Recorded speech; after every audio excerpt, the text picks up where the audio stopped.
Hakuna madhabahu inaweza kuwa na uimara kama ina sadaka. Kuna watu wazuri walikuwa na mafanikio, lakini wewe kuingia tu kila kitu kinavurugika. Yaani kabla hawajakuondoa kwenye hiyo meli kama Yona hawajafanikiwa. Kuna silaha za kumpiga mchawi na kuna silaha za kumshinda shetani.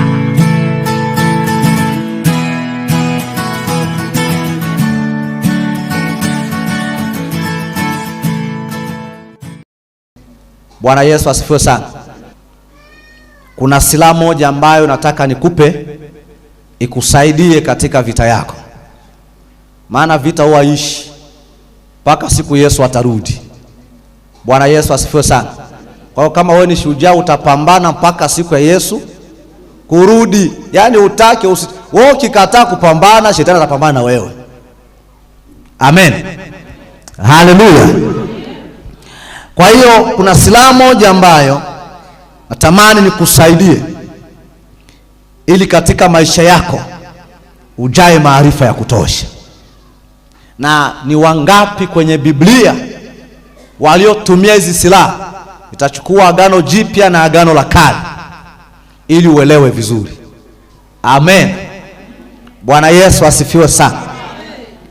Damu ya Yesu kama silaha inayovunja madhabahu ya shetani. Damu ya Yesu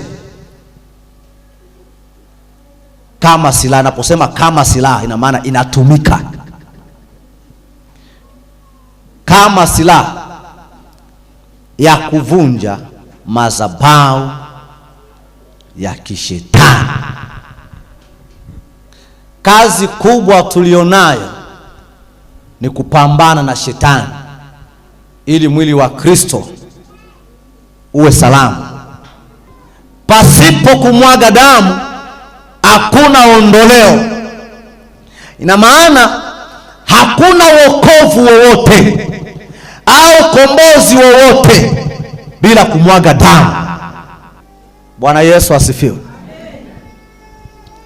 Muujiza wa kwanza kwenye maisha ya mtu ni ufahamu kufunguka, kujua ukweli. Lakini pamoja na hiyo, vita ni kuwa na silaha zenye uwezo ili uweze kuwa mshindi. Haleluya. Una silaha nyingi ambazo unaweza kutumia kuondoa kwenye maisha ya roho za ukoo, vifungo kwenye maisha yako, mapepo ya kila aina. Unaweza kuzitumia, sikatai, zitakusaidia. Bwana Yesu asifiwe sana. Lakini elewa, kila kitu kinachohusu mateso au furaha kinatokana na madhabahu. Amen. Kinatokana nini? Na madhabahu. Iwe ya shetani, iwe ya Mungu.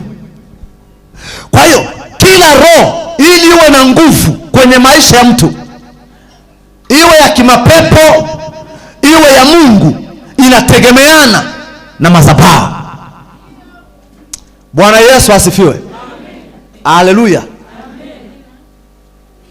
Kule tulikotoka kuna miungu, kuna mizimu ya ukoo, ya majirani, ya wanandoa, ya mahusiano. Siku moja nikasema kwamba kuna mahusiano mengine hayawezi kudumu kwa sababu ya kutokuelewa ni nani ambaye unaenda naye kwenye nini? Kwenye mahusiano. Huwezi kujua huko alikotoka amekuja kwenye maisha yake, nyuma yake kuna miungu ya namna gani. Na unapoolewa lazima ujiunganishe kwenye ile miungu. Hata kama una upako wa namna gani lazima utaisha. Kama unakataa, kamuulize kilichomkuta nani? Ahabu. Biblia inasema kwamba Ahabu akafanya mabaya kuliko wafalme wote wa Israeli. Kwa sababu gani? Alimuoa nani? Yezebeli. Bwana Yesu asifiwe. Kitendo cha Ahabu kumuoa Yezebeli kilimfanya Ahabu kumwacha Mungu wa Israeli na kufata miungu ya Baali. Amen. Hata Agano Jipya tunatumia hizo silaha. Siku moja nikasema kuna silaha za kumpiga mchawi na kuna silaha za kumshinda shetani. Usivichanganye. hapa leo nakupa mbinu ya vita na silaha za kivita, ili baada ya hapa uone matokeo mazuri. Bwana Yesu asifiwe sana. Maombi ukiyaomba ukiwa na ufahamu, kuna ushindi. Kuna silaha za kupambana na wachawi na kuna silaha za kupambana na shetani. Shetani sio binadamu, shetani ni roho inayoishi, haiwezi kufa. Lakini mchawi ni mtu anayeishi, ana uwezo wa kufa na akazikwa. Bwana Yesu asifiwe. Haleluya. Sasa silaha za kupambana na wachawi zinaweza kuwa nyingi. Kuna mishale ya moto, kuna radi za moto, kuna moto ulao, kuna mambo mengi mengi. Mengine unayojua wewe, wengine watumia paka na viato. Amen. Wengine watumia na maji na mambo ni mengi. Lakini hizi silaha hazimshindi shetani. Bwana Yesu asifiwe. Sasa katika silaha zote zinaweza kutokea ukapambana na wachawi, lakini sio shetani. Silaha zinazopambana na shetani ziko 7 tu. Amen. Ziko ngapi? Tu. Lakini silaha za kupambana na wachawi, waganga, mapepo, sijui na nini, ni nyingi, hazina hesabu. Hata hicho kiti ni silaha. Ukitaka kupambana na shetani, tunamwita shetani, Ibilisi, ana silaha zake anazotumia. Bwana Yesu asifiwe. Sasa ukitaka kupambana naye, utafute pia silaha ambazo zinahitaji zipindue zile silaha za shetani. Silaha za kupambana na shetani tofauti na silaha za kupambana na roho ya ukoo au mapepo au wachawi na waganga, tofauti. Silaha ya kupambana na shetani, kaangalia kwenye Efeso sura ya 6 utazikuta. Anasema ya kwanza ni nini? Neno la Mungu linasema, kwa maana kushindana kwetu sisi si juu ya damu na nyama, bali ni juu ya falme na mamlaka, juu ya wakuu wa giza hili, juu ya wakuu wa giza hili, juu ya majeshi ya pepo wabaya katika ulimwengu wa roho. Kwa sababu hiyo twaeni silaha hizo zote za Mungu. Twaeni silaha zote za Mungu, mpate kuweza kushindana siku ya uovu. Na mkiisha kuyatimiza yote, kusimama. Wewe endelea tu. Basi simameni, hali mmejifunga kweli viunoni. Bwana Yesu asifiwe. Amen. Unasikia silaha? Hatimaye muwe hodari katika Bwana. Vaeni silaha zote za nani? Za Mungu, ili muweze kushindana siku ya uovu. Sasa silaha ya kwanza ya Mungu ni nini? Si usome sasa na wewe. Ni kweli. Bwana Yesu asifiwe. Amen. Kama silaha ya Mungu ni kweli, tuitafute ya shetani uongo. Uongo Amen. Si uongo. Kwa tukienda kwa shetani, silaha yake ni nini? Uongo. Tukienda kwa Mungu, silaha yake ni nini? Kuna cha mchawi hapa? Amen.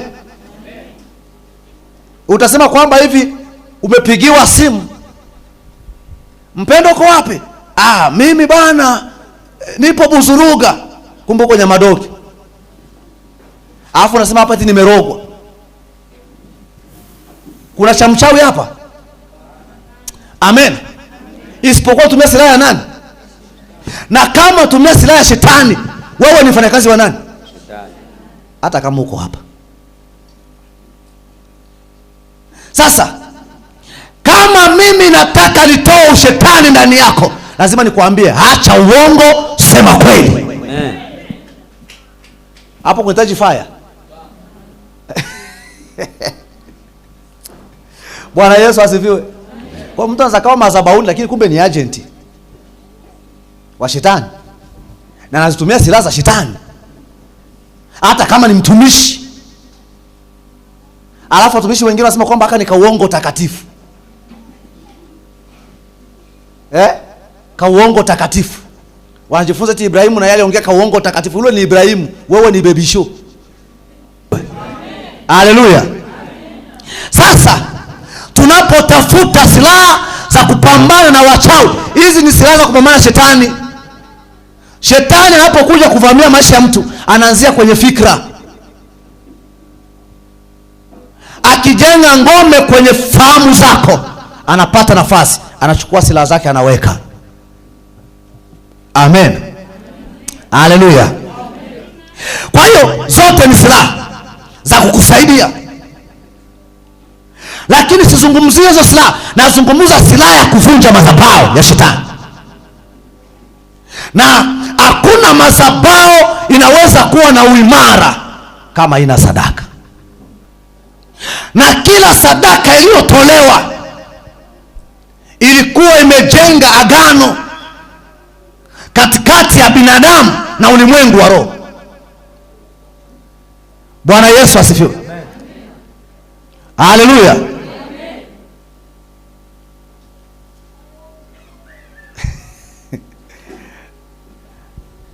Kwa hiyo lile agano ili liwe imara lazima pawepo na sadaka. Na ndio maana katika maisha mwanadamu amejaa sadaka. Yaani bila sadaka hakuna chochote unaweza kufanya kikafanikiwa. Kataa. Nataka nikuambie jambo hili. Ukristo tulionao ni matokeo ya nini? Ya sadaka. Kama wewe leo umeokoka ni matokeo ya sadaka. Kama leo mimi nahubiri ni matokeo ya sadaka. Kama leo naponya watu ni matokeo ya sadaka. Kama kuna kitu ambacho utakiwa kuwa mgumu kwenye maisha ni utoaji wa sadaka. Bwana Yesu asifiwe sana. Amen. Haleluya. Amen. Ukiona shetani amekuingizia ugumu kwenye sadaka, elewa matokeo yako ni madogo. Huwezi kufika. Kwa sababu gani?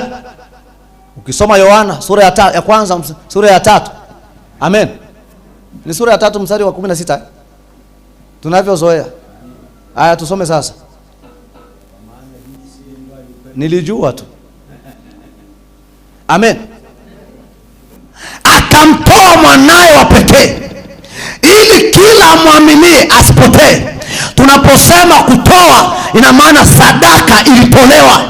Na baada ya sadaka kutolewa, kuna kitu ambacho kilijengeka kama agano kwa sadaka. Na lile agano ili liwe imara, ilibidi sadaka ifanye nini? Itolewe. Japo nisema kwamba nitapanda juu na shuka, nitashuka na panda, shuka na panda. Amen. Kwa hiyo ili sadaka iwe na nguvu, agano liwe na nguvu, linahitaji sadaka. Na ile sadaka ilitolewe ni gharama. Lazima ifanyike. Na ndio maana utaangalia maisha ya mtu mtoaji na ambaye sio mtoaji ni tofauti. Amen. Hata huduma, kama wewe ni mtumishi, kama sio mtoaji, sahau watu kukuletea sadaka. Sahau. Bwana Yesu asifiwe. Kwa hiyo ili agano liwe na nguvu, nimesema hivi, hakuna pasipo kumwaga damu, hakuna nini? Anasema pasipo kumwaga damu hakuna ondoleo. Sasa ukiongeza ni wewe mwenyewe. Bwana Yesu asifiwe. Sasa agano la kwanza, na hakuna agano linaweza kudhibitika pasipo madhabahu. Kuna madhabahu ambayo inafuata maisha, na yale madhabahu ili yawe na nguvu na vizazi na vizazi. Madhabahu ilibeba agano, na lile agano likawa na nguvu kwa kutolewa sadaka. Sasa nianzie hapo. Bwana Yesu asifiwe sana. Haleluya, haleluya. Twende Waebrania, tuanzie hapo. Waebrania sura ya 9, anza mstari wa 11. Nataka msomaji mzuri sana.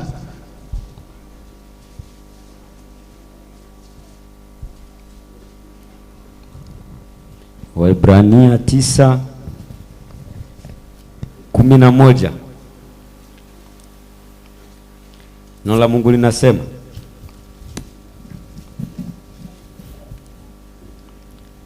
lakini Kristo akiisha kuja, aliye kuhani mkuu wa mambo mema yatakayokuwapo, kwa hema iliyo kubwa na kamilifu zaidi, isiyofanyika kwa mikono, maana yake isiyo ya ulimwengu huu, isiyo ya ulimwengu huu, ndiyo, wala si kwa damu ya mbuzi, wala si kwa damu ya mbuzi na ndama, bali kwa damu yake mwenyewe aliyeingia mara moja tu katika patakatifu, ndiyo, akiisha kupata ukombozi wa milele. Tuendelee. Kwa maana ikiwa damu ya mbuzi na mafahali na majivu ya ndama ya ng'ombe, ndiyo, walionyunyiziwa wenye uchafu. Bwana Yesu asifiwe sana. Haleluya. Hebu rudia tena baba, rudia tena hapo. Ikiwa damu ya mbuzi na mafahali na majivu ya ndama ya ng'ombe walionyunyiziwa wenye uchafu, utakasa hata kusafisha miili. Bwana Yesu asifiwe sana. Amen. Hebu subiri kwanza, naanzia hapo. Anasema hivi, damu ya mbuzi, ng'ombe, hivi vitu vilitumika kutakasa watu wenye nini? Uchafu. Bwana Yesu asifiwe. Si ndio ile walimwaga damu, na situfanyeje? Nasi tumwage damu. Tunachukua mbuzi sasa, mbuzi wa watu hana hatia, shingo Haleluya. Amen. Hivi vitu vilitumika kutengeneza madhabahu ya uchafu. Amen. Tuendelee kwanza alafu niongee vizuri. 14. Basi si zaidi damu yake Kristo, ambaye kwamba kwa Roho wa milele alitoa nafsi yake kwa Mungu kuwa sadaka iliyo na mawaa. Alitoa nafsi yake kwa Mungu kuwa sadaka iliyo na mawaa. Endelea. Atawasafisha dhamiri zenu na matendo mafu. Endelea. Mpate kumwabudu Mungu aliye hai. Wa Kigoma huyo. Na kwa sababu hii ni mjumbe wa agano jipya. Endelea. Ili mauti ikiisha kufanyika kwa kukomboa makosa yaliyokuwa chini ya agano la kwanza, hao walioitwa waipokee ahadi ya urithi wa milele. Maana agano la urithi lilipo, lazima iwepo mauti yake aliyelifanya. Bwana Yesu asifiwe sana. Haleluya. Maana ilipo agano la lini? Maana agano la urithi lilipo, lazima iwepo mauti yake aliyelifanya. Hebu subiri nieleweshe hapa vizuri. Amen. Anasema mahali palipo na agano inatakiwa awepo mauti ya mtu aliyefanya nini? Aliyefanya hilo agano. Bwana Yesu asifiwe sana. Haleluya. Ina maana agano linapotokea kwenye maisha ya mtu, kwenye vizazi, inatakiwa yule aliyeanzisha agano au amefariki. Sijui umenielewa vizuri? Amen. Ndio maana nasikia kwamba haya maagano mababu zetu waliishi namna hii, hawapo. Lakini ulimwengu wa roho, lile agano nafanya kazi. Kwa sababu gani? Lina nguvu ya sadaka. Amen. Lina nguvu ya damu. Na ndio maana kuambia kwamba habari ya damu ni mbaya. Kuna watu wamefanya maagano na shetani kupitia damu zao wenyewe. Unaweza kwa namna gani? Ngoja nikuulize swali. Wakati unaenda kwa mganga wakakuchanja chale, wakakupaka dawa, uliona mganga ananawa mikono? Sina kuuliza wewe bingwa kwenda huko. Wakati unaenda kwa waganga, anachukua dawa anapaka. Hivi kwenye mkono wake unabaki nini? Alafu yeye anakupa nini? Anakupa majivu, yanabaki na nini? Hivi umebadilishana mwenyewe kwa akili zako mwenyewe. Unielewe vizuri. Amen. Amen. Unisikilize vizuri tena kwa sikio la ndani. Nasema hivi, wewe unayeenda kwa waganga unafanya maagano. Hakuna mganga ambaye hana roho, na hakuna roho bila madhabahu, na hakuna madhabahu bila agano. Amen. Amen. Haleluya. Amen. Sasa ni kwamba pale unapoenda kwa mganga, anachukua sijui ile kiwembe, anakatakata mwili wako, anachukua dawa anapaka. Anapopaka dawa kwenye mkono wake kunabaki damu, na mpaka utakavyoondoka utamwona ananawa mikono, kwamba hivi leta maji tunawe uchafu. Kwa hiyo sio uchafu huu. Kwa nini asinawe? Ujiongezi. Bwana Yesu asifiwe. Amen. Kwa nini asinawe? Ina maana hakuna kitu kigumu kwenye maisha ya mwanadamu kama damu. Damu imebeba uhai wa mtu. Kwa hiyo unaweza kujiunganisha kwenye madhabahu ya kichawi, ya kiganga kwa akili zako timamu, na unashangaa mganga anaweza kutumia anavyotaka. Kwa sababu gani? Amebaki na damu yako. Anakutumia anavyotaka. Unashangaa anakupa dawa, unafanikiwa wiki ya kwanza, ya pili, ya tatu anakuambia ukicheza na kuroga takiwa urudi, ni kuongezee speed. Amen. Urudi tena. Yaani unafanyika kuwa kitega uchumi. Kwa sababu gani? Ulimwengu wa roho, ile damu inafanya agano. Sasa ujiulize, umepita kwa waganga wangapi? Leo mimi nakupa dawa. Amena. Nakupa silaha ya wewe utoke huko, ili uelewe kwamba hapa natakiwa kupona. Bwana Yesu asifiwe. Mungu ana wivu na maisha yako, na ndio maana haya yote ananiambia niyazungumze ili uweze kufunguka zaidi. Bwana Yesu asifiwe sana.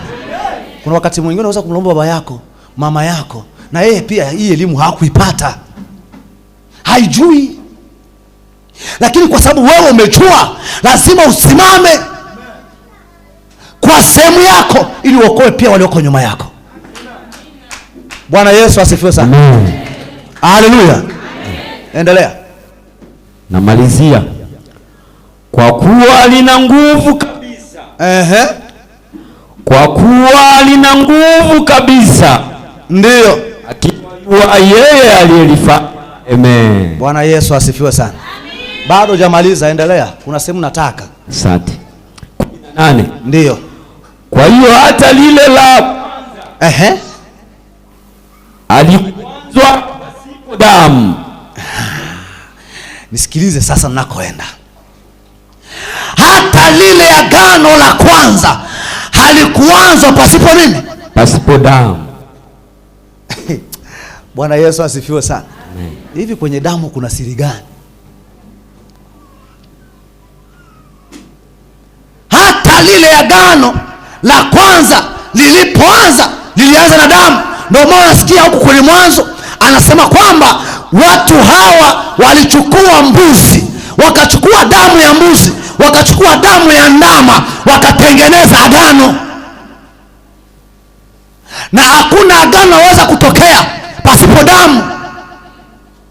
Kwa ni silaha kubwa ya ulimwengu wa giza kutumia damu kuwa agano. Ngoja nikwambie, kuna wakati mwingine majini au shetani au mapepo wachawi wanaweza wakahitaji vitu vyote kwako vikashindikana, lakini wakatafuta damu. Wanaipataje? Ngoja nikwambie, kuna sehemu fulani ulienda ukajikwaa, na baada ya kujikwaa damu ikatoka. Wewe na jinsi ulivyo mjinga, ukachukua tu kitambaa ka uchafu ukafuta ukakaacha hapo, unaweka mfukoni. Amen. Ngoja nikwambie, watu tunakotesekea ni wapi. Haijalishi ulikuwa mdogo au mkubwa au mtumishi. Kwa baada ya kutupa unaondoka zako, Mungu nimeumia, ujui kama umebaki wapi? Umebaki kule nyuma. Utashangaa baada ya hapo wanakupata kwa njia hii. Wewe utasema kwamba nika kanguo tu nimefutafuta damu yangu nikaacha hapo. Kumbe watu, ulimwengu wa roho, kuna watu wanakuzunguka pale, huwaoni ila wao wanakuona. Amen. Ile wao kuondoka tu wasema chukua hicho, chukua twende haraka. Utashangaa kesho na kesho kuta mambo yanaanza kuharibika. Yaliharibikaje? Damu kuna sehemu imeenda. Kuna sehemu damu imeenda. Na ndio maana mtu anapookoka unahitajika kuwa makini kwa kila hatua. Bwana Yesu asifiwe. Amen. Kwa hiyo agano la kwanza la babu yako, haijalishi upande gani, lilianza kupitia sadaka na damu ikamwagwa ili kuimarisha agano. Mateso unayopitia yalifanywa gharama kubwa mpaka leo yaishi. Si mchezo. Unaona kukuta kwenye familia vitu vinaribika. Amen. Amen. Kuna familia nyingine mimi naijua, siko hapa kutaja mafamilia ya watu, lakini unashangaa watoto wa kike hawawezi kuolewa ndoa moja wakakaa. Haiwezekani. Akiolewa, yani kama hajaachika roho yake haijaridhika. Bwana Yesu asifiwe sana. Amen. Yani kama hajaachika roho yake haijaridhika, kitu kidogo tu naenda kwetu, utashangaa familia watoto wa kike wote, hakuna ambaye ana mume wa kwanza. Atakuwa binti mume wa kwanza, kwenda kufa hivi ni mume wa 4 ndo anamzika. Unafikiri jambo la kawaida? Amen. Kwa watoto wa kiume, hii familia, yani akioa mwanamke lazima mke wa kwanza afe. Lazima mke wa kwanza afe. Yani wataki wasitaki, familia nzima utashangaa kaka wa kwanza mke wake wa kwanza alikufa, kaka yangu wa pili mke wake naye akafa, hivyo. Kwa sababu gani? Kuna agano. Amen. Kuna agano kwa nyuma, linavuta, lina nguvu, kwa sababu lilitolewa sadaka. Damu ya kwanza inatengeneza agano la kwanza, inatengeneza madhabahu ya kwanza. Ndugu, maliza tu. Nenda kwenye mstari wa ngapi? Na katika Torati karibu vitu vyote usafishwa kwa damu. Na katika Torati vitu vyote usafishwa kwa damu. Kwa damu. Malizia. Na pasipo kumwaga damu hakuna ondoleo. Kumwaga damu hakuna ondoleo. Yaani bila kumwaga damu hakuna wokovu wowote unaweza kupata, mpaka damu imwagike. Bwana Yesu asifiwe. Amen. Agano la kwanza lilitengenezwa kwa damu, na ile damu inatembea na vizazi na vizazi na vizazi. ukoo na ukoo na ukoo, familia na familia. Wewe unaweza ukawa chanzo cha mateso ya watu wengine kwa sababu ya maisha yako mwenyewe. Ukashangaa una watu wazuri walikuwa na mafanikio, lakini wewe kuingia tu kila kitu kinavurugika. Yaani kabla hawaja kuondoa kwenye hiyo meli kama Yona hawajafanikiwa, mpaka utoke kati yao. Na nakwambia ukiungana na watu wa namna hii, Bwana Yesu asifiwe sana, ulimwengu wa roho unashirikishwa. Yale maagano anaanza kuyavaa, hata kama sio damu moja, ila vyote mnavyoshare ni kimoja. Bwana Yesu asifiwe. Haleluya. Kwa hiyo agano lina nguvu pale damu inapomwagika, na hakuna sadaka ngumu kama damu. Na ndio maana wachawi ili wamuue mtu wanatafuta damu, wanatoa sadaka ya damu, wanachukua mifugo wananuia damu ili waweze kufanya mambo yao damu, ili wafanye kila kitu damu. Bwana Yesu asifiwe. Amen. Sasa kama kuna vita ya damu, inatakiwa utafute na wewe damu. Amen. Amen. Haleluya. Amen. Nasema hivi, kuna silaha itakaosaidia maisha yako. Sasa hii ni agano jipya. Kila kitu kilifanyika kupitia damu. Tunaposema kafara maana yake nini? Sadaka. Amen. Haleluya. Kuna kafara za nini? Za mnyama. Amen. Kuna kafara za nini? Ushakusikia kafara ya samaki? Amen. Unaposema kafara ina maana sadaka. Wewe unafikiri kafara ni kuua tu? Amen. Kafara maana yake nini? Sadaka. Au ulikuwa hujui? Bwana Yesu asifiwe sana. Amen. Ili tumweze fulani, inatakiwa tutoe sadaka. Utashangaa matambiko yanafanyika. Amen. Amen. Matambiko yanafanyika. Kama ni mzee Musa, natumia ni mfano. Amen. Wanataka kumweza, inatakiwa wachukue, kama ni kuku watachukua kuku, watatengeneza mambo pale. Unaona mishumaa inazungushwa, si madhabahu hii? Mishumaa inazungushwa, sijui vidili vitawekwa pale katikati, na kale kamdoli na kawekwa pale katikati.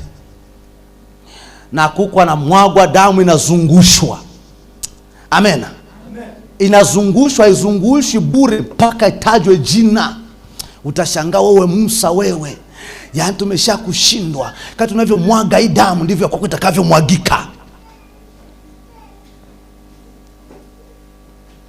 Amen. Yale maneno yanatengeneza agano, na lile agano linatengenezwa madhabahu. Wakishindwa wanaanza na ufamilia ya Musa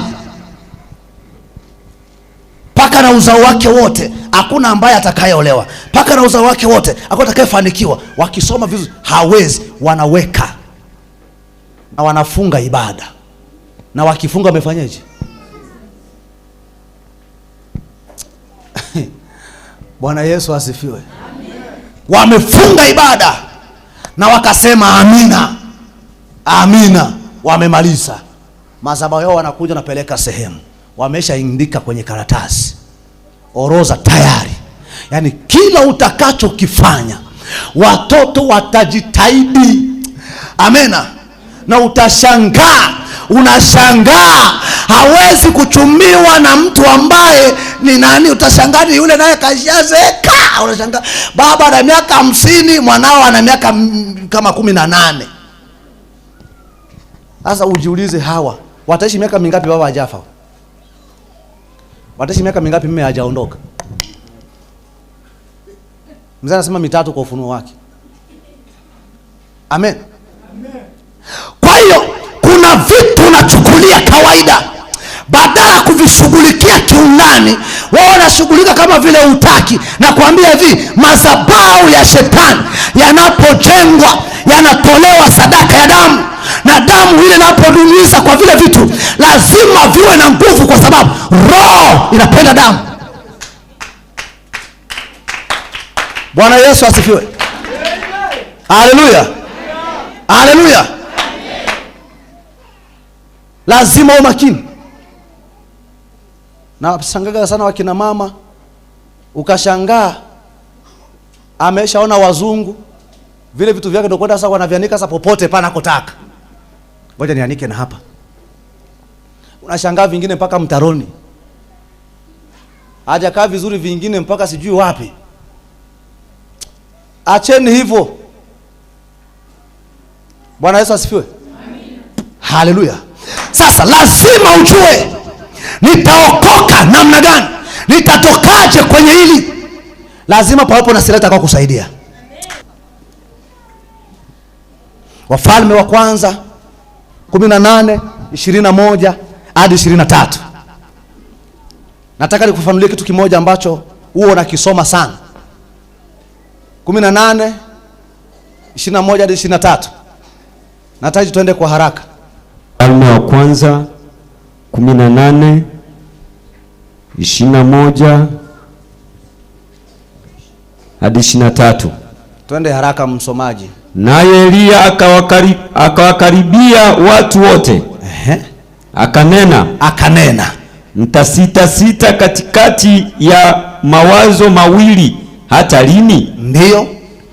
Bwana akiwa ndiye Mungu, mfuateni.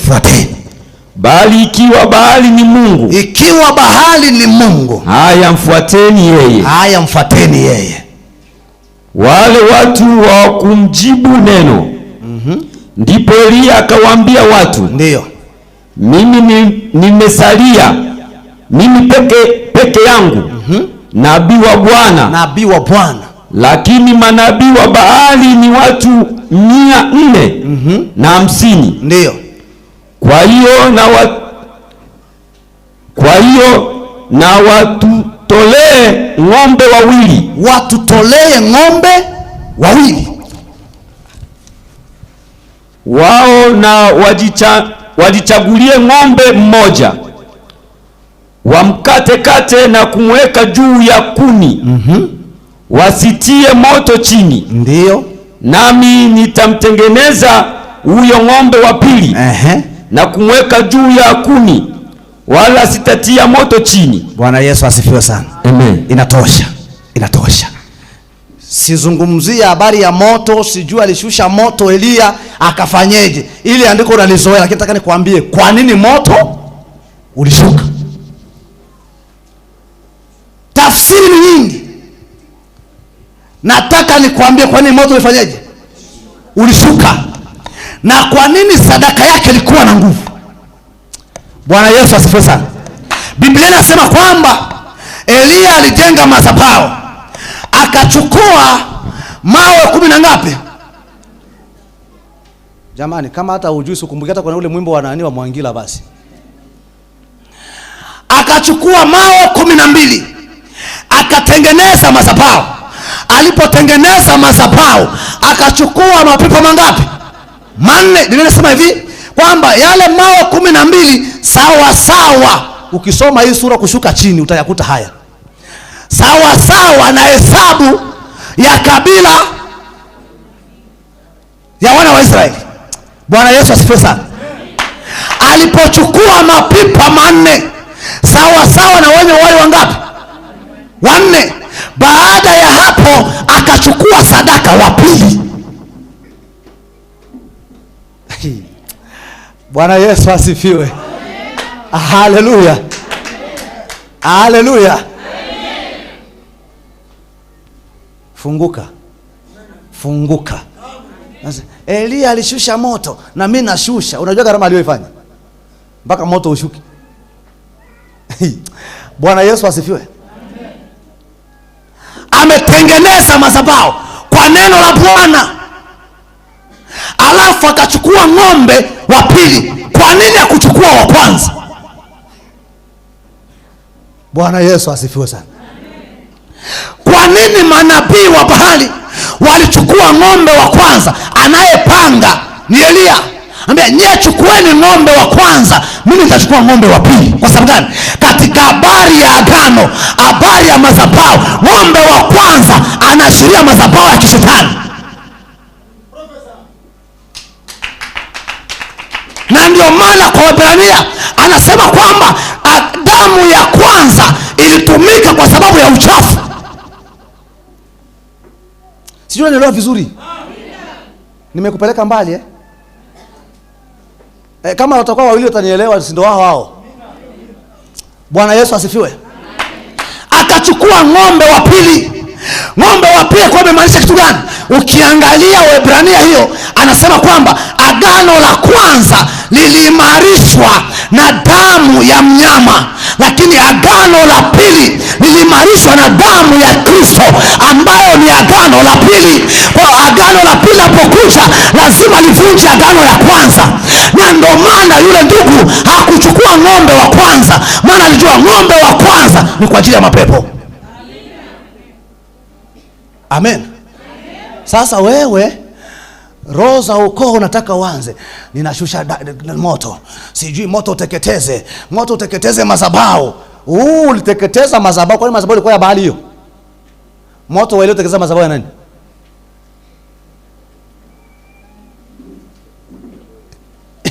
Na kuuliza swali, moto wa Elia uteketeza madhabahu ya nani? Aliyejenga ni Baali, ni Elia.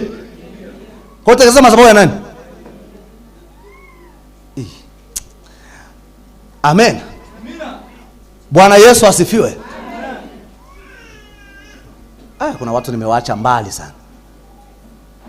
sana, lakini naondoka, sirudi. Bwana Yesu asifiwe. Akachukua ng'ombe wa pili. Elia anajua siri ya ng'ombe wa pili. Anajua kama kutamwagika damu ya pili lazima ikomboe damu ya kwanza. Maana damu ya kwanza, manabii wa Baali walipochukua ng'ombe wao wakakatakata, damu ikamwagika kwenye madhabahu yao. Wakaona kwamba hata ya ng'ombe haijatosha, wakachukua na ya kwao wakajikatakata, ili mradi Mungu asikie. Lakini kwa sababu ilikuwa ni damu ya kwanza, uwezo ulikuwa ni mdogo. Bwana Yesu asifiwe sana. Haleluya, haleluya, haleluya. Lazima kwa ile damu ya kwanza ilikuwa ina nguvu, kwa sababu ilitumika kwa sababu ya Mungu. Elia akasema mimi nitachukua ng'ombe wa pili, maana inapokuja damu ya pili lazima ivunje agano la kwanza. Amena. Inapotokea agano la pili ni kuvunja agano ya nani? Ya kwanza. Kwa hiyo kama agano la kwanza lilipata nguvu kupitia damu, na agano la pili pia ili liwe na imara na kuvunja agano la kwanza lazima pawepo na damu ya pili itakayomwagika. Kwa hiyo Elia alijua siri ya ng'ombe wa pili. Alipochukua ng'ombe wa pili akatengeneza madhabahu, akachukua hesabu ya kabila lao, akaingia mbinguni, akachukua mapipa 4 sawasawa na wenye uhai 4, alafu akachukua sadaka ya pili ambaye ni Kristo mzima aliyevaa mwili wa ng'ombe. Hapo hapo akamchinja. Uwezi kuniamini, utasema lini Yesu akafanishwa na ng'ombe? Ndo hapa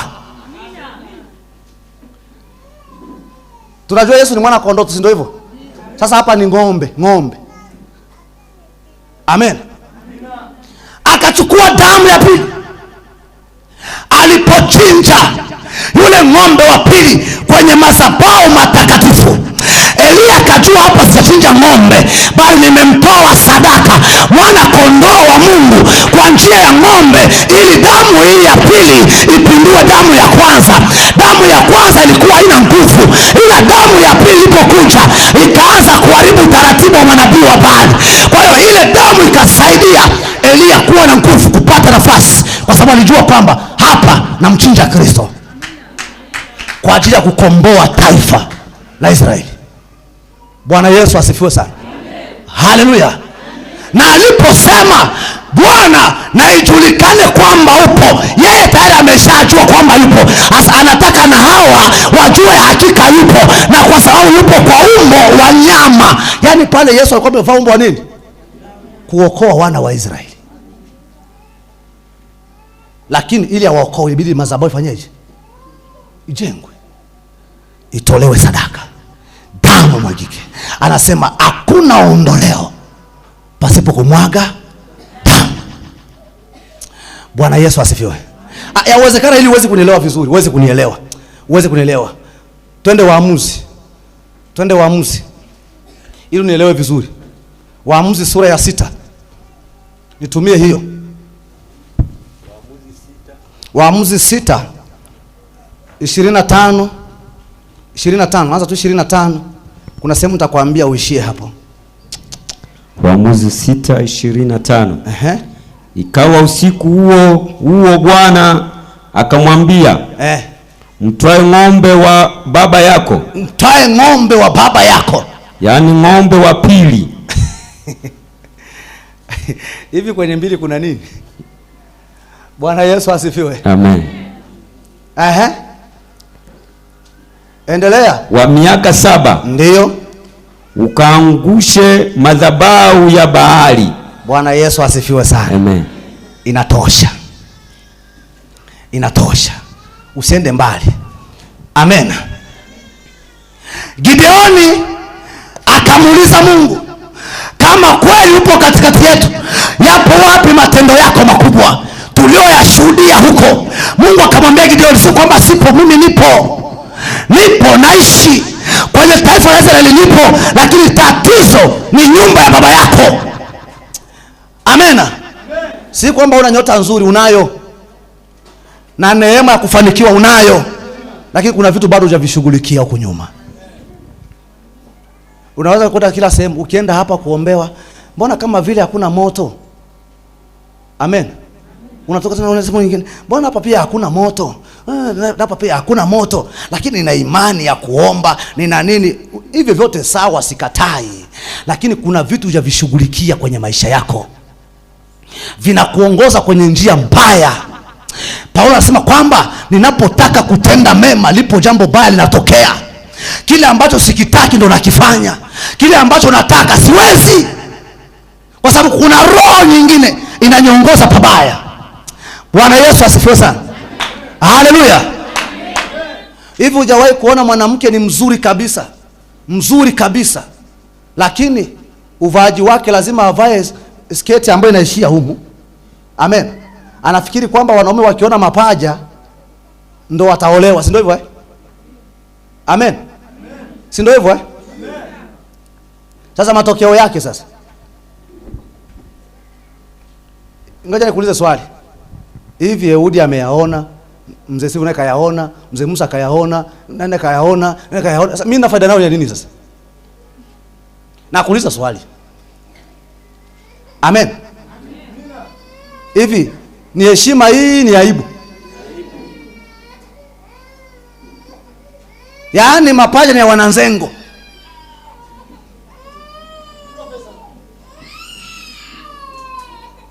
Na hata nikioa, amen, na hata nikioa, siku nitatembea na wewe barabarani umevaa nguo ndefu, lazima nitaibika tu, kwa sababu aliyekuona kabla sijakuoa anajua hapa kuna lidoa.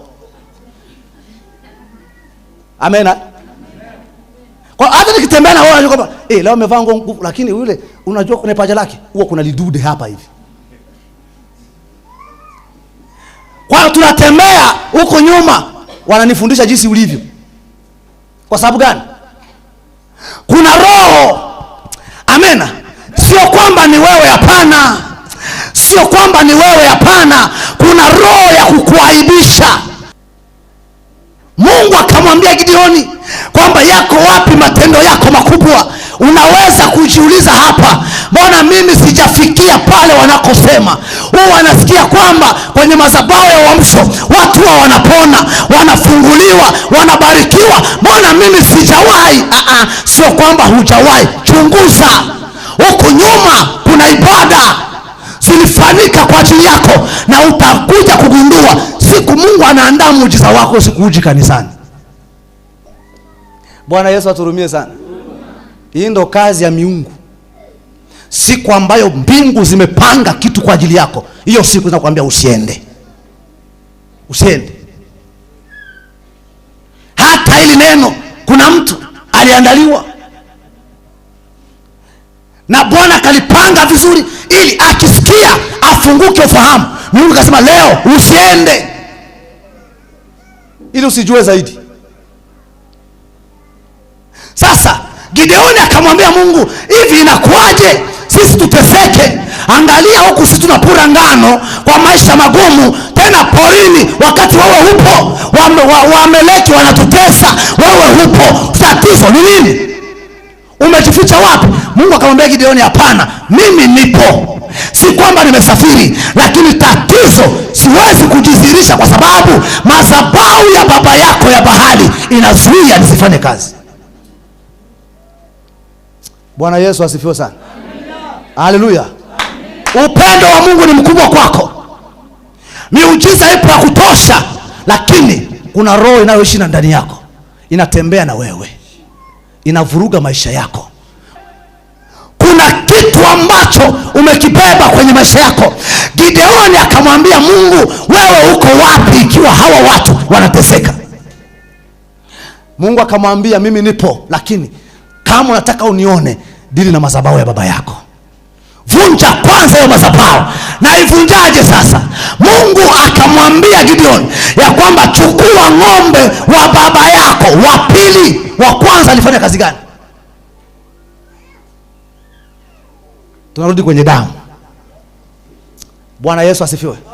Kwao na Gideoni ndo kulikuwa sehemu ya madhabahu ya Baali nyumbani kwao. Kwa wakija watu wote wanakuja kuabudu kwao na Gideoni. Wafuasi wote wa Baali wanakutana pale. Kwa ng'ombe wa kwanza alifanyika kutengeneza madhabahu ya Baali. Mungu akamwambia, sasa wewe chukua ng'ombe wa pili ukaivunje madhabahu ya baba yako. Sijui unanielewa vizuri. Amen. Kama ng'ombe wa kwanza alitengeneza kujenga madhabahu, wewe chukua wa pili uvunje madhabahu ya baba yako, na ukivunja hiyo madhabahu utaniona mimi mzima mzima nimetokea. Maana alijua katika ng'ombe wa pili ndo kuna damu inayookoa. Bwana Yesu asifiwe sana. Haleluya. Haleluya. Haleluya. Sasa ng'ombe wa pili ni agano lilofuata. Agano la kwanza litengenezwa kwa damu, agano la pili likaja kwa damu, lakini kuna utofauti wa damu. Kuna damu ya vitu vilivyoumbwa na kuna damu ya kitu ambacho hakijaumbwa. Hiyo damu ndio original. Yaani ukimimina kwenye kila madhabahu, lazima madhabahu yavunjike. Ukisema na mimina damu ya Yesu kwenye madhabahu ya ukoo, lazima madhabahu ya ukoo ivunjike. Ngoja nikwambie, watu wengi wao wanafikiri damu ya Yesu kazi yake ni kutakasa tu dhambi. Hapana. Basi tualike damu ya Yesu tunaingia kwenye utakaso. Hapana. Damu ya Yesu ni silaha ya kuvunja kila aina ya madhabahu. Wewe unaitumia tu kwa sababu ya dhambi. Dhambi sio kazi yake tu. Bwana Yesu asifiwe sana. Hawa wote ambao nimekufundisha hapa walichukua ng'ombe wa pili kwa mfano wa damu ya Yesu. Na kama damu ya Yesu ilipomwagika msalabani ilivunja agano la kwanza. Kwa hiyo elewa kwamba kila agano lilofanyika kwa damu ya mbuzi, kuna damu ya Yesu lazima ivunje. Bwana Yesu asifiwe. Haleluya. Haleluya. Sio, unaelewa vizuri? Lazima ujue hii ndio silaha pekee. Mtu asikudanganye na kuambia sadaka kubwa iliyo na uwezo wa kuharibu madhabahu ya ukoo ni damu ya Yesu. Elewa, kuna madhabahu iliyofanyika ili uteseke. Kuna madhabahu ilijengwa na haijawahi kuvunjika kwa sababu haijapata silaha ya kuvunja. Bwana Yesu asifiwe sana. Lazima utoke huko, umwambie Bwana, nimepata maarifa haya. Sasa kuanzia leo hii nabadilisha mfumo wa maombi. Nageuza mfumo wa maombi. Sadaka iliyotolewa ni kwa ajili ya kila aminie Yaani ukiamini inawezekana. Vifungo vya kichawi vinaambatana na maisha ya watu kwa sababu vilitolewa sadaka ya kumwaga damu. Na lazima utafute sadaka, damu ya kiungu. Amen. Damu ya kiungu, sio damu tena ya mnyama, damu ya kiungu. Mwaga na wewe pale pale walikomwaga. Bwana Yesu asifiwe sana.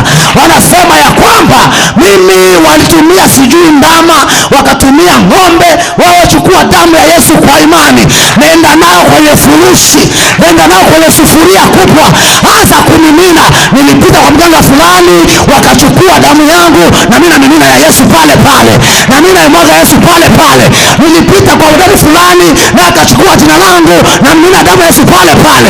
Yaani utashangaa kila sehemu unakopita Mungu anatukuka. Wala utumii nguvu. Utumii nguvu, utashangaa maisha yanabadilika. Utashangaa kila kitu kinafunguka. Sasa mbona nilikuwa nimechelewa wapi? Nilikuwa nimeharibikiwa kwa sababu nilikuwa sijajua maarifa. Magonjwa damu ya Yesu inaponya. Haleluya. Maana ndo pekee iliyoweza kutengeneza agano. Kama kuna agano jipya, basi kuna agano la zamani, na la zamani lazima life ili agano jipya liwepo. Na kuambia haiwezi kuishi agano la kale na agano jipya, haviwezi kuishi. Lazima vyote, kuna kimoja lazima kiondoke. Bwana Yesu asifiwe sana. Haleluya. Kwa kama kuna agano fanika kwa ajili ya maisha yako leo, mwambie Bwana, na damu yako natumia kuvunja ile agano la babu, kuvunja agano la bibi, kuvunja agano la shangazi, kuvunja agano la kila mtu. Ninamimina damu ya Yesu, na kuambia kuna mabadiliko kwenye maisha yako, na kile utakachokifanya wewe utashangaa kinafanikiwa. Uling'ang'ania na alika moto, na shusha moto, na tuma mishale, kumbe jamani yana mishale. Tuma hivi nakutana hewani, ya kwako wenyewe inaenda haina imani. Utashangaa tena nakurudia wewe yule yule. Maana hata mshale ufanye kazi lazima imani iwepo. Amen. Ili moto ufanye kazi lazima imani iwepo. Ina maana inapata nguvu kutokana na imani yako. Sasa wewe na imani huna. Na shusha mishale, mishale yenyewe inakuja haina imani. Inapofika kwa hiyo unasema naaka. Anachukua anafanya hivi, anafanya hivi. Nani aliyetuma? Baby show. Yuko wapi? Mwanza. Sehemu gani? Nyamanoro. Nyumba namba ngapi? Namba fulani. Utashangaa haya. Anachukua na kusanya, akirusha yote. Kuamka asubuhi kiuno, utakaa vizuri mguu, utakaa vizuri miguu inawasha, utakaa vizuri kifua kimebana. Yaani yote ni ya kwako wewe, mishale yako. Mishale yako mwenyewe imekurudia mwenyewe. Amen. Kwa sababu imekuja haina uwezo wowote. Lakini nakwambia kuna kitu ambacho mchawi hawezi kugusa. Kuna kitu ambacho madhabahu ya kishetani haiwezi kugusa. Yaani damu ya Yesu haigusiki. Hii ni silaha hatari. Kama unasikia kombora kwenye maisha ya ulimwengu wa roho, ni damu ya Yesu mzee. Chukua damu ya Yesu, mimina kwenye ukoo wako, mimina kila sehemu, mimina kwenye familia, kila sehemu unapoenda, iwe kwenye biashara, sema na damu ya Yesu. Iwe kwenye ukoo wako, sema na damu ya Yesu. Iwe kwenye uchumi wako, sema na damu ya Yesu. Ikiwa hata kwenye kazi yako, sema damu ya Yesu. Kwa waganga, mimina damu ya Yesu. Utashangaa vitu vinabadilika. Utashangaa maisha yanabadilika. Utashangaa vita vinageuzwa. Kila kitu utashangaa. Mambo ya Mungu yanahitaji maarifa. Bwana Yesu asifiwe. Haleluya. Nasema na walengwa wa Injili watanielewa. Na ndio maana kwambia ifike wakati maombi ya vita inahitaji silaha. Bwana Yesu asifiwe sana. Kuna nchi ambazo haziwezi kupambana Marekani kwa sababu hazina silaha. Siku zitapata silaha watapambana. Bwana Yesu asifiwe sana. Kwa hiyo shetani anajivunia. Tena kumbuka, aliyeanzisha agano kwenye ukoo wenu hayupo. Wanawaambia hivi. Bwana Yesu asifiwe. Ngoja niliache hilo lipite, lisije likaleta mambo mengine. Bwana Yesu asifiwe sana. Haleluya. Lazima uamke. Lazima usimame tena. Hiyo roho ya ukahaba haiwezi kutoka na moto ulao. Hapana, maana ni roho ambayo sio ya kwako, umerisi, sio ya kwako. Ukikaa tutaelewa kwamba hata yanayopitia kuna sehemu mtu mwingine alikuwa nayo. Na ndio maana kuna mtu mmoja akasema kwamba ukiona kisukari kinakuwa kikubwa, elewa kabisa hata kwenye ukoo kuna mmoja alikuwa nacho, kinaanza kuingia kwenye ukoo, kwenye damu. Kwa hiyo elewa pia na watoto wako lazima utafanyeje? Watakipata.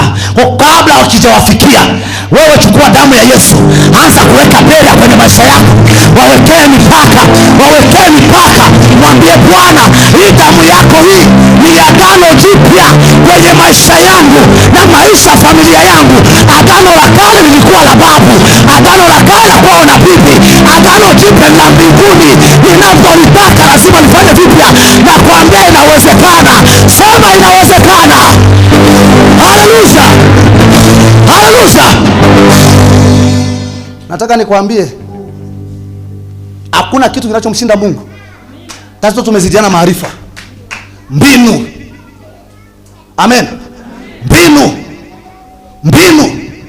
Kuna vitu ambavyo kivichukua kwa imani vinakutendea mambo makubwa mpaka ukashangaa. Bwana Yesu asifiwe sana. Haleluya. Wewe fike wakati unaolewa na mume ni mkali sana, ule muda na koroma, wewe unaamka unamwambia Bwana, na mimi na damu ya Yesu kwenye sura hii, unaanza kuitisha damu ya Yesu.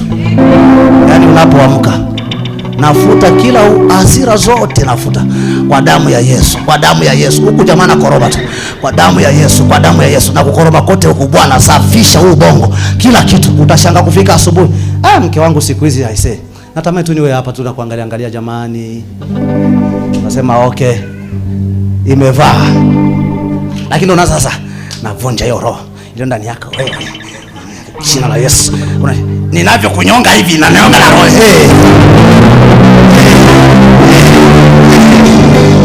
Unapoteza muda.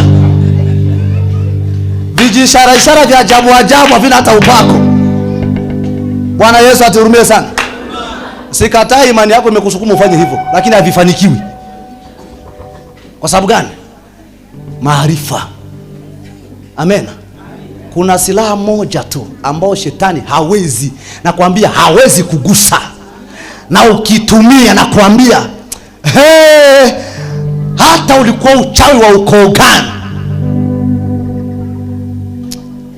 Biblia inasema hivi, alipokufa hafi tena, na alipofufuka hafi tena, yu hai milele. Na kama yuko hai milele, na kila chote alichonacho kiko hai. Sasa unashangaa mafanikio yako hawezi yakatokea. Kwa sababu gani? Bado hujapambana ile roho. Bwana Yesu asifiwe sana. Lazima uikatae. Badilisha mfumo wa maisha yako, alafu uone matokeo yake. Vitakufuata. Amen. Mema yatakufuata.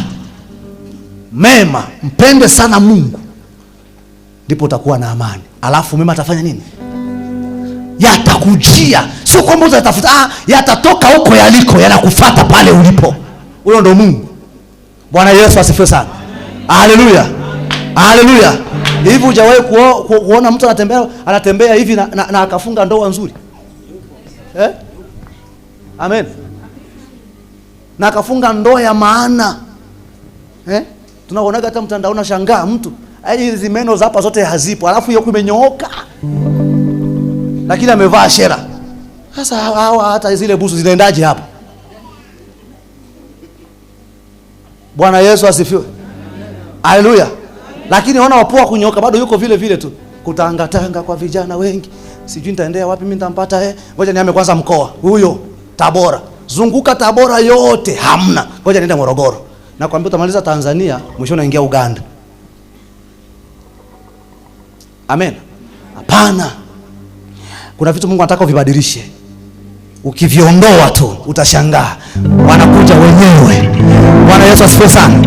Na hapa napozungumza nashangaa, kufika tu nyumbani mlangoni kwa dada huwa nakuona sana, unapita miaka yote, ila leo ndo nimekuona. Kwa sababu kuna roho imefanya nini? Imeondoka. Leo nimekuona tofauti. Sasa leo sikutaka kusimamisha njiani kwa sababu niliona kwamba una heshima zako. Hii heshima imeanza lini? Miaka yote inapita kwenye mtaa ulikuwa huoni. Amen. Sasa leo umenionaje? Hapana, kuna vazi fulani limeondoka, umelivua, umevaa vazi jipya, linakutambulisha wa heshima. Heshima yako inaonekana, na wale wa si barabarani wote wananyamaza. Anatokea kuja nyumbani, anakufuata mpaka sebuleni, anasema wewe ni wa heshima. Siwezi kukutafutia barabarani wala kwenye haisi, na kutafutia nyumbani kwenu. Unashangaa dada anaitwa na mchungaji anaitwa. Lakini unashangaa tu, baba nimeshaolewa. Umeenda wapi? Kuna mmoja vitu kutana kwenye haisi juzi. Mwanangu unaenda wapi? Unaenda wapi hilo popo bawa hilo? Amen. Mimi nashukuru Mungu sana, mabinti zangu wakichumbiwa wanakuja kwa baba. Baba angalia, tumuombee kwanza huyu, nisije nikarudi tena baada ya siku 2. Aibu ni kwako na ni kweli ni kwangu. Amen. Sawa mwanangu, tumwangalie huyu mwanangu ni kibaka, huyu hafai. Ukitaka kwenda nenda, lakini sikuzuie.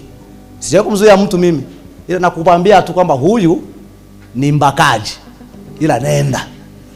Kama umependa, wasemaga kipenda roho ni nini? Mwanangu nenda, ila mtoto kautaka.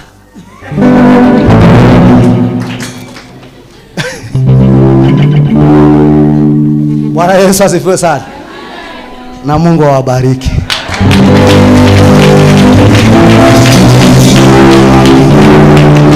Haleluya.